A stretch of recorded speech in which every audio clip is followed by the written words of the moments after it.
Assalamualaikum warahmatullahi wabarakatuh. Apa kabar anak-anakku? Kita bertemu lagi dalam pembelajaran seni budaya. Kali ini kita akan membahas tentang jenis, fungsi, dan unsur seni budaya Nusantara. Di mana di sini ada seni musik Nusantara, ada seni rupa Nusantara, ada seni tari Nusantara, dan ada seni teater Nusantara. Nah, kali ini pembahasan kita mengenai jenis, fungsi, dan unsur seni musik Nusantara. Anak-anakku, musik Nusantara adalah musik yang berkembang dengan mencerminkan identitas keindonesiaan, baik dari segi bahasa maupun dari karakter alat dan melodi. Musik salah satu seni yang berkembang pesat di Indonesia. Seni musik di Indonesia muncul jauh sebelum Hindu dan Buddha. Oleh karena itu, bisa dikatakan bahwa seni musik telah melampaui batas bahasa dan budaya.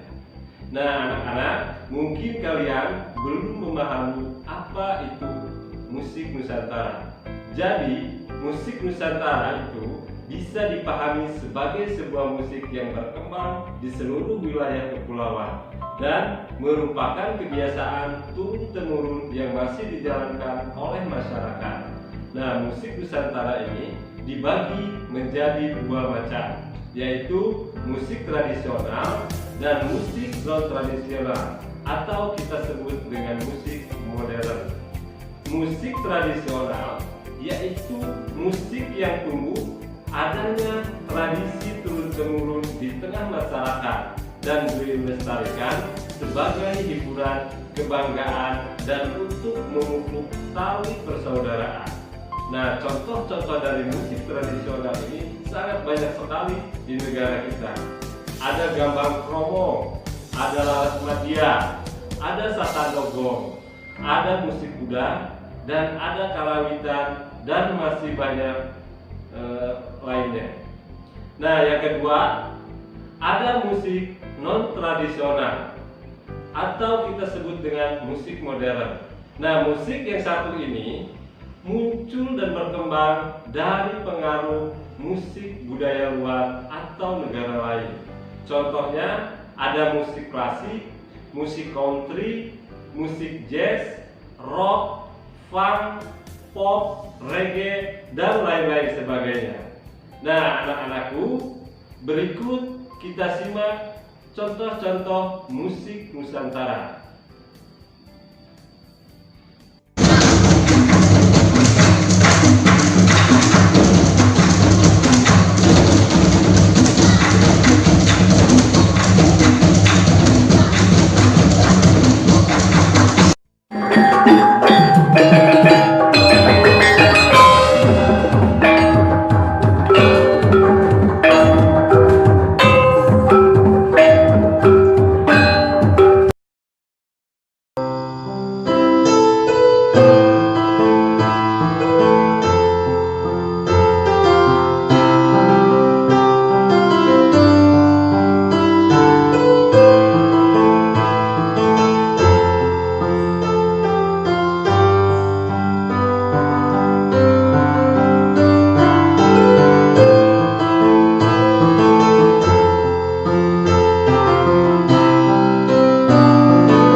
Itulah contoh-contoh musik Nusantara yang ada di negara kita.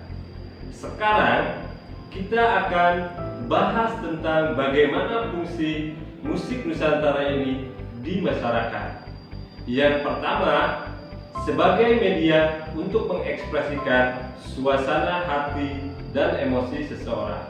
Maksudnya, untuk meluapkan perasaan, di samping untuk mengisyaratkan bakatnya, ekspresi perasaan melalui musik akan lebih dirasakan, sehingga mampu memberikan kesan yang indah, lalu menggugah dan menggetarkan perasaan penikmat musik tersebut. Yang kedua, sebagai media terapi penyembuhan, musik bisa digunakan sebagai terapi penyakit mental atau organ kelumpuhan tubuh, dan bisa untuk menyimpan informasi pola otak setelah lama dimanfaatkan untuk bekerja, dan dapat meminimalkan rasa kecemasan dan kekhawatiran.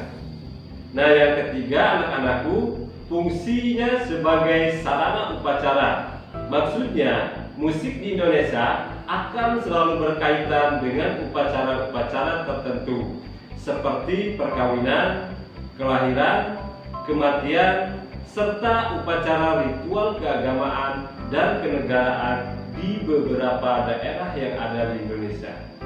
Yang keempat, sebagai sarana pendidikan, musik digunakan dalam proses belajar di sekolah. Bisa meningkatkan rasa cinta tanah air kepada siswa dan bisa mencetak kepribadian yang baik terhadap siswa. Dengan musik, jiwa akan lebih harmoni dan berirama dan mempunyai landasan yang bagus untuk menanamkan rasa keadilan. Anak-anakku, musik juga sebagai media komunikasi dalam hubungan sosial bermasyarakat. Musik dapat menciptakan perdamaian, solidaritas kemanusiaan, serta dapat memadukan adanya perbedaan-perbedaan dalam kehidupan bermasyarakat, sehingga terciptalah komunikasi di antara sesama manusia. Maka musik bisa disebut dengan bahasa universal. Dan yang terakhir, anak-anakku, musik merupakan salah satu sarana hiburan sebagai media yang menghidupkan sebuah acara atau event, seperti dalam acara pernikahan, perpisahan sekolah, dan lain-lain. Bisa untuk menghibur diri sendiri ketika sedang bosan atau sedih. Nah, musik juga bisa lebih menghibur dan dapat melalaikan manusia dari kehidupan sehari-hari. Itu tergantung dari bagaimana sikap kita untuk menyikapi semua itu. Tadi kita sudah membahas jenis dan fungsi musik Nusantara. Nah, sekarang musik Nusantara itu mempunyai unsur-unsur. Nah, perlu kalian ketahui, dalam bermain musik itu tidak terlepas dari unsur-unsur musik tersebut. Nah, yang pertama ada melodi, suatu kesatuan frase yang terdiri dari bunyi dengan urutan interval dan tinggi rendah yang terstruktur. Di antara unsur seni musik yang lain, melodi yang lebih dianggap menjadi daya tarik musik tersebut. Adapun dalam menciptakan melodi, para musisi atau pencipta biasanya menggunakan perkusi atau media musik melodis lainnya seperti gitar, piano, salon, angklung, bonang, dan lain-lain. Nah, yang kedua ada irama atau ritme, pergantian panjang pendek, tinggi rendah, dan lembut nada atau suara dari suatu gugusan musik. Secara sederhana, irama dapat diartikan sebagai penentu dalam ketukan musik. Terapi elemen musik yang satu ini biasanya disebabkan oleh pengulangan suara panjang pendek kata dalam sebuah lagu, atau karena pergantian tekanan-tekanan kata. Nah, yang ketiga, anak-anakku, ada dirama. Dirama merupakan unsur musik yang berupa ketukan atau ayunan yang berulang-ulang yang teratur pada waktu yang sama. Dirama acap kali ditulis dalam angka pecahan seperti 2/3, 3/4, dan 2/3, dan seterusnya. Dirama yang nilai penyebutannya genap disebut dirama bena, sedangkan yang ganjil disebut dirama ternaya. Nah, yang keempat ada harmoni. Artinya harmoni ini sekumpulan nada yang dimainkan bersama-sama menjadi suara yang enak didengar. Harmoni juga bisa didefinisikan sebagai suatu deretan akord yang diatur senada dan dimainkan sebagai iringan. Yang kelima, ada tempo atau kecepatan irama lagu. Unsur musik yang satu ini digolongkan menjadi 8, yaitu ada largo, ada lento, ada adagio, ada andante, moderato, allegro, vivace, dan presto. Dan selanjutnya ada tangga nada. Tangga nada yang disusun berjenjang dan dimainkan dalam pertunjukan musik ada dua jenis tangga nada, yaitu nada diatonik dan nada pentatonik. Nada diatonik adalah nada yang tercipta dari 7 buah nada dengan 2 jenis jarak, setengah dan 1. Sedangkan pentatonik adalah tangga nada yang tercipta dari 5 buah nada dengan jarak tertentu. Nada pentatonik ini biasanya digunakan di dalam bermain musik tradisional, sementara nada pentatonik biasanya digunakan dalam bermain musik modern. Nah, anak-anakku, selanjutnya ada dinamika. Dinamika itu tanda untuk memainkan nada dengan volume nyaring atau lambat, menunjukkan unsur yang kuat mengenai rasa yang terkandung dalam komposisi musik. Nah, yang terakhir ada timbre, yaitu kualitas atau warna bunyi. Timbre yang dihasilkan alat musik tiup pasti akan berbeda dengan alat musik petik, kendati pun diamankan dalam nada yang sama atau dimainkan dalam nada yang sama. Nah, anak-anakku, itulah pembahasan jenis, fungsi, dan unsur seni musik Nusantara.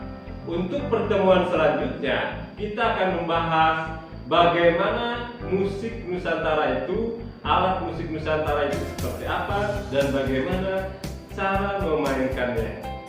Nah, sampai di sini perjumpaan kita. Salam seni, salam budaya. Assalamualaikum warahmatullahi wabarakatuh.